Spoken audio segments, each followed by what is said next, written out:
Pendant un simple entraînement de crosse, ce jeune homme a été soudainement chamboulé, et la seconde d'après, son corps a commencé à se transformer. Scott ne contrôlait plus rien, il était devenu un loup-garou déchaîné, perdant totalement la raison. Pris de panique, son ami Styles l'a traîné jusqu'au vestiaire. Mais Scott n'était plus lui-même. Il s'est mis à traquer Styles comme une véritable proie. Heureusement, au moment critique, Styles a saisi un extincteur accroché au mur. Alors que Scott se jetait sur lui depuis le haut d'un casier, Scott redevient normal, mais il n'a aucun souvenir de ce qu'il vient de faire. Après cet incident, Styles en est presque certain, la colère est le déclencheur.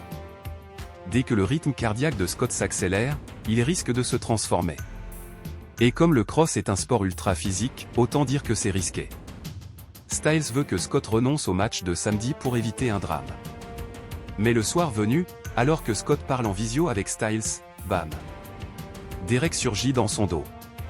Il le plaque direct contre le mur, sans crier gare. Oui, Derek est un peu le champion des entrées dramatiques. Le lendemain matin, Scott, déterminé, va voir son coach pour lui dire qu'il veut se retirer du match à cause de ses tendances agressives.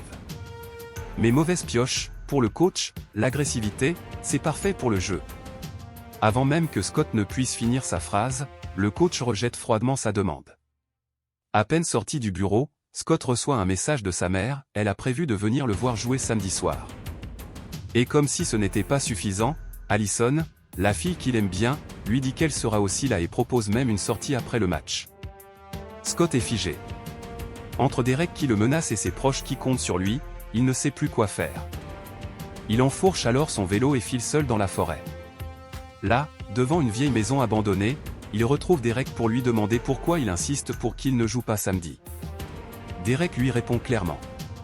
Mais tu es sur le terrain, l'agressivité prend le dessus, tu te transformes devant tout le monde, ta mère, tes amis. Et là, tout s'écroule. Et hop, Derek disparaît dans les bois. Mais alors que Scott s'apprête à rentrer chez lui, son odorat surdéveloppé capte une forte odeur de sang. Près de la vieille maison, un tas de terre dégage un parfum suspect. Il pense aussitôt au corps de la fille assassinée quelques jours plus tôt. De retour chez lui, il appelle Styles en urgence. D'après eux, ce qui est enterré là pourrait bien être l'autre moitié du corps de la victime.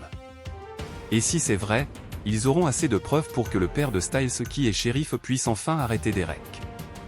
Pour vérifier tout ça, Scott se faufile discrètement à la morgue de l'hôpital. Il y retrouve la moitié du corps conservé au froid, et grâce à son flair de loup-garou, il reconnaît exactement la même odeur que celle du tas de terre. Plus motivé que jamais, Scott et Styles se rendent de nuit devant la vieille maison avec tout le nécessaire pour creuser. Un vrai duo d'explorateurs morbides,